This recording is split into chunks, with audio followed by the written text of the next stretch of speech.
Hello, world. What separated your deep from everybody else? My deep ball, it has a little secret sauce to it, man. Never get too high, never get too low, but just keep moving. The whole story is Carlos never beat me in any kind of sports in high school.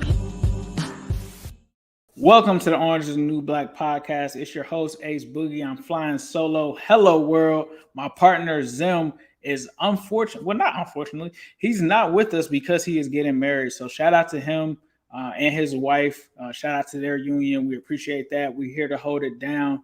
We're here to talk about Bengals and Lions in this game. The Bengals get a huge blowout win over the Lions. I loved every part of the second half. I'm not going to say the first half because we did get somewhat upset there at the very beginning. But let's just go back and talk about this team just in general and the moxie that they showed in this game. They come out in the first half, right? And they do something that they've never done before. They go out and score some points early in the game, right? We've never seen them score on the first drive yet this season. They've been scoreless. So they go out and get points. And the way that they do it is something that me and Zim have talked about with our man, Chris Evans. We had Chris Evans on the show. We talked about this on the show, that he could be a guy that really contributed to this team. We've talked about it on the past couple of shows about Chris Evans and what he could bring to this offense and things that he could do. And we were able to see some of that, right?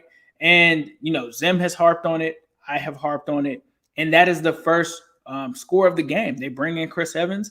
They mix it up. People don't know what they're really doing. There were people talking about how when the Bengals go under center, they're generally going to run it. They ran some play action. Zach Taylor came out and had a good script of plays, I believe, and it results in a touchdown. You see Chris Evans go up over the top, catches it on a mismatch from a linebacker, and then you're thinking, okay, this team is going to hit 30. Like, you're thinking that early in the game, they're going to hit 30. And then you get so many punts and things that happen early that just really halt a lot of the offensive drives. And all of a sudden, you're sitting there like, man, this looks like the Browns game, or not the Browns game, but the Bears game. This looks like the Packers game. And you start to see this slow start, and you're wondering what they're going to do. And right before the half, they're able to get a deep pass to Jamar Chase. They get a field goal from our man, Evan McPherson, who's able to bounce back from his misses earlier in the season. And then the Bengals once again have won the coin toss, which I think they're undefeated still on that. And they get the ball at halftime. But the offense was frustrating. The defense came out and balled. The defense balled. Like, the way that they played throughout this entire game. In the first half, the second half, they balled. Logan Wilson played out of his mind. Trey Hendrickson played out of his mind. These guys came to play, right? So Jared Goff, I think, had like 30 yards in the first half passing and an interception, which was on a crazy play by Logan Wilson. But long story short, it looked like most of what we saw from this team. And coming into this game, this matchup, everybody was talking about Penei Sewell, Jamar Chase. That was the headline kind of this game. But a lot of people came in saying the Bengals cannot take the Lions lightly because this Lions team is one of the best 0-5 teams. They're not to be taken lightly. They've been close in a lot of games. Everybody saw the Ravens game and just said you can't sleep on Detroit. And that's true, and that's valid, right? But in the second half, the Bengals immediately got the ball, and Zach, to me, had some moments in this game where I think people have to start giving him credit for it. I think it started in the first half with the challenge on the Logan Wilson interception. That was a boom play. And if he didn't throw the challenge flag, that completely changes the optics of that game. You're potentially looking at a 7-7 game at that point if he doesn't call that, because they were going into Bengals territory, right? And then he comes out in the second half and he makes some adjustments, because I was upset that they came out, used Chris Evans, and then literally took him out of the game and never went back to him. And then you had some issues on the offensive line in terms of holding penalties and things like that. You didn't have Jackson Carman started. You had Trey Hill instead. There was just a lot of issues, sacks given up, right? But then he comes out in that third quarter and calls a great drive. He gets a mix of Joe Mixon and all kind of things. He gets aggressive on the 4th and 1 and goes for it. And they come out and really just hit the ground running in the second half and really just did not let up off of the brakes on that. You get another deep bomb to Chase as well. And then the next thing you know, Chase has 94 yards. And then you're hitting all of these other guys, CJ Uzomah. You bring Chris Evans back in. It opens up the offense because now you can run play action and do dump offs to him. And he has no problem with being able to pick it up. And the biggest part of that Jamar Chase play is that Chris Evans throw. We talked about it. Zim told Chris, the thing that you have to be able to do to get on the field is show that you can hold up in pass protection. And that is what he was able to do on that bomb to Jamar Chase. He's able to do that, right?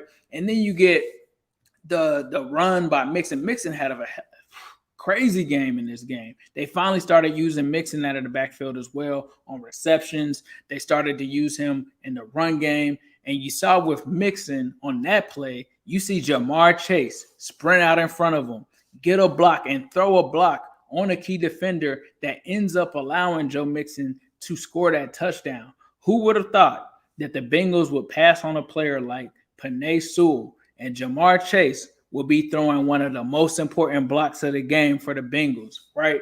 And so Jamar Chase just shows you why you went Uno in that draft. It solidifies why you went with him, because when you look at the Detroit team, they literally didn't have anybody that they could really go to offensively outside of Hockenson. They just didn't have the wide receivers or the weapons to hang with the MIGOS. And if Zim was here, that's what he would be telling you. And the other thing is, this team is different simply because this is a game that generally we've seen in our history.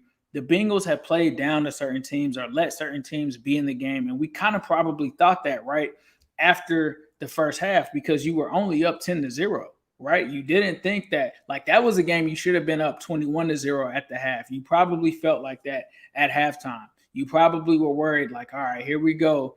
Same old kind of thing where they allow a lesser team to get back into it. And they just didn't allow that in the second half. Joey B was pretty much chilling by the end of the game because the Bengals went out and handled business. And that is something that we've wanted to see from this team. We've seen them hang with the Aaron Rodgers-led Packers team in basically a Super Bowl caliber team. We've seen them do that so far this season. We've seen them get wins over lesser opponents and come back in comeback fashion against the Jacksonville Jaguars, who got their first win of the season today, right? With Trevor Lawrence leading them. And this is another one that you add to the notch of this. They were able to come out in blowout fashion and hang 30 on the Lions. And that's what they were able to do. We've talked about it all season long. We've talked about the ability to be able to put up that 30. And this was a game where I felt like they had to come out and do that. I saw a lot of people earlier in this week saying, you can't take the Lions light. And I didn't want to take them light, but it's time for the Bengals to come into games and feel like you can be like the Packers or someone like that when they come into this game, or the Ravens or the Chiefs or anything like that, and feel like this team can confidently win by multiple scores. And they did that today. That's one thing that I saw from them today, is that they were able to come out and be confident, stick to the plan in the second half, put up points, actually not stick to it, but be flexible with the plan and come out and dominate. And I think that they did that in all three phases of this game. The one thing that I did see, though, is that they did pull Darius Phillips off of punt return duty. So me and Zim had a lot of faith in him, especially in those punt return duties. But it does seem like it seems like he may be in the doghouse potentially with that. And it looks like they went to Trent Irwin in that aspect later on in the game. But at the end of the day, Joey B, he did have an interception. And depending on how you look at it, I mean, honestly, when I looked at it, I felt like if Chase gets his hands on the ball, he probably should come down with it instead of it going through. But it went through his hands, went to the defender. The ball was a little high. We'll have to see what that looks like on the replay. But outside of that, Joey B, 19 of 29, 271 yards, 3 touchdowns, 1 interception, was able to spread it out to so many receivers in this game. And then he also enters into a unique and elite territory with Dan Marino, with him throwing at least two touchdowns. And I don't know how many starts it is, but he's in elite company. He was able to tie that today. And now it's only him and Dan Marino. And that's what you signed up with when you ended up going and getting number 9. Joe Mixon, 18 carries, 94 yards, 5.2 yards per carry. He was killing it. Joey B, the pocket presence. There were instances where the pocket broke down and he was able to run for first downs and run away from pressure. Those were things that you were expecting. Then you get Chris Evans involved in the run game. 4 rushes for 18 yards, 4.5 yards per carry. It was so late because they decided to put him in later in the game. And then you got Jamar Chase. 4 receptions, 97 yards. Mixon, I talked about him being special in the passing game. 5 receptions, 59 yards and a touchdown. Evans, 3 receptions, 49 yards and a touchdown. They got T. Higgins the ball, 3 receptions for 44 yards. Uzoma in the red zone. This is a team, like, at points, Auden Tate scored a touchdown, right? I think Auden Tate has more touchdowns, and Zim, you'll enjoy this, but I believe Auden Tate might have either the same number or even more touchdowns than OBJ right now. And y'all all saw, matter of fact, he has more. He has more touchdowns than OBJ. And he's only played in like one quarter of football, literally, if you add up all of his snaps and everything this season. The other thing is, when you look at that defense, it's just crazy. Logan Wilson is playing out of his mind, gets another interception. He's got 4 now. Cheeto did his thing, I thought, this entire game. He had a nice pass deflection from what I saw. Really didn't allow the Lions receivers to do anything. Akeem Davis-Gaither played a hell of a game, especially when it came to guarding those running backs in the flats and some of those receivers on the inside. I thought that he did his thing. Jesse Bates bounced back. Mike Hilton. And now you're starting to see how good this defense can really be. Eli Apple, we didn't even call his name today, right? And he comes in, you almost don't even notice that Trey Waynes hasn't even played in this game. Now, I will say they have some lesser-known receivers, but none of that stuff really was on Eli Apple from what I could see. And then Trey Hendrickson just wrecked this game, right? Trey Hendrickson, I think, just went ultra instinct almost in this game. He really probably should have had close to 2 sacks, but Goff steps across the line of scrimmage, so I think they only credit him with 1. But the pressures and all of that, this team can be special. Is really what I'm really trying to get at and I think that this team is different, and I think that this is a team that is going to be confident this season and feel like they can be in every game and win and score with the best of them. Now, we got a bigger test coming, obviously, but we're not going to be worried about that. We're not going to be scared because you just went into Detroit and blew out the Lions. I can't say that that's what the Ravens just did a few weeks ago. So we'll have to see. The Ravens are a good team. Much respect to them. We still got to prove that we can stop Lamar Jackson in that team, and that's going to be what the test is next week. But this was an important move for this team, for them to come out and at least put 30 on the board before going and facing a team like Baltimore, who can score with the best of them.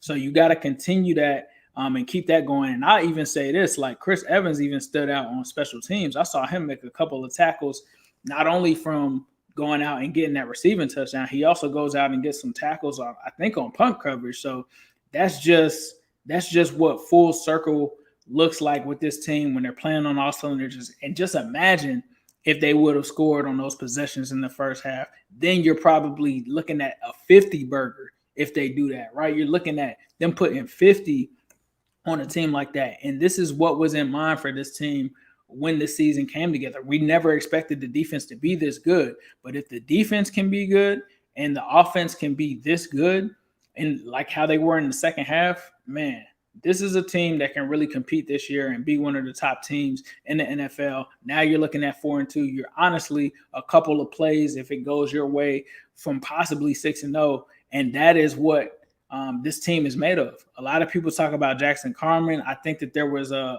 issue with Jackson Carman towards the end of the game. It said that he was removed for an illness. I have to look up and see what exactly that is. I'm sure we'll get more information on that. But overall, this is just a team that you should be proud of. This is a team that definitely shows some heart today. And, between Joey B, Jamar Chase, Joe Mixon, all of the MIGOS, this is something where the Bengals can take this to the next level. So everybody that was talking about Penei Sewell, myself included, we clearly were wrong. And I mean, just look at today. If you just need to see anything, really you should just look at today and see that, Penei Sewell wasn't the issue. Riley Reif did what he was supposed to do. A lot of guys came in and did what they were supposed to do. The Bengals only allowed 2 sacks, right? This is the same Bengals line that was allowing 4 to 5 sacks, and things weren't working out for them. And, it just wasn't that. It was pretty much clear that the Bengals had way more skill positions than the Lions did. And it didn't matter if you had an amazing line like Detroit may have potentially. They don't even have that, right? A lot of people haven't really been paying attention. Detroit really doesn't have a good line, even with them taking Sewell. But Sewell definitely looked shocked. He definitely looked shook, especially going against Trey Hendrickson for sure. And so this just proves that the Bengals made the right decision. I mean, Riley Reef had a solid game outside of the penalty that he was called on, I think, for holding, which that was kind of a phantom call to me. I wasn't sure that it was really holding. I mean, you could call holding on every play, but, you know, the Bengals' plan has worked, and that is why they are 4-2. You can't say that they would have been 4-2 or this caliber of a team had they not taken Jamar Chase, and he's the difference maker. Joey B, number 9, those two having that connection.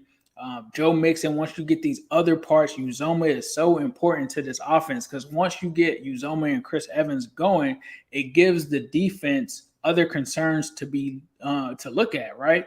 You see, once they started to get those guys going, that's what opened it up for the MIGOS and T. Higgins and Jamar Chase. I mean, Jamar Chase is going to pretty much open itself, but that's what's going to open it up for the rest of those guys. TB didn't have a huge game. I did see on one of those plays, it looked like Joe wanted to go to him in the end zone, but it didn't seem like it was there. It seemed like he was covered. But, man, this team can be very exciting. And can definitely do some things where they dominate if they keep this rolling. You talk about 256 passing yards, 142 rushing yards. That is balanced. They were way more efficient on third down this game, 8 of 15. Fourth down, they're 2 of 2. Like, they were doing what they should do. You look at the punts. Detroit punted 6 times. The Bengals only punted 3 times in this game. They're playing mistake-free football with only 4 penalties in this game as opposed to 9 for Detroit. Joe Mixon, another important part. Joe Mixon has a run, fumbles, is able to recover it. It literally was a full team effort where they just ended up making sure that they came out of this with a victory and dominated. And so I'm sure that this team is ready. I'm sure Zim feels confident. Shout out to my man Zim again. Hopefully we'll be able to get him on here for the Ravens, but everybody be sure to wish him and his newly wedded wife a wonderful marriage because he was getting married today. So I know a lot of people are like, where's Zim at? Where's Zim at? If you haven't been paying attention for the whole week, that's where Zim is at. He's tying it today. I'm sure that they got the best wedding gift that Zim wanted, which was a Bengals blowout victory over Penis Sewell. I'll say it for you, Zim, Penis Sewell. So with that being said, I want to give a shout out to our sponsor, Midwest Best Barbecue. Please be sure to check over there and get you a basket. They had the Ace and Zim basket. We will try to bring that back, but if you want to make a Ace and Zim basket of your own, you just go and order some of those G-Funk wings, get you some brisket fries, and I'm telling you, you're going to be good. My man Tim is going to look out for you guys. Tell him that Ace and Zim sent you. We're probably going to be doing some giveaways too with some of the coupons that we have and things of those nature. So please be sure to check it out. And then also be on the lookout for Zim dropping the hoodies. I know it's hoodie season. Me and Zim are probably going to drop the hoodie versions of our designs. So it's a whole lot of orange. So be sure to check that out on zimhude.com and wait for that to drop. And then on mine, it's going to be newstripecity.com where those will be dropped. But as usual, man, we got to end this with a yes, sirski. Hello, world. What separated your deep ball from everybody else? My deep ball, it has a little secret sauce to it, man. Never get too high, never get too low, but just keep moving. The whole story is Carlos never beat me in any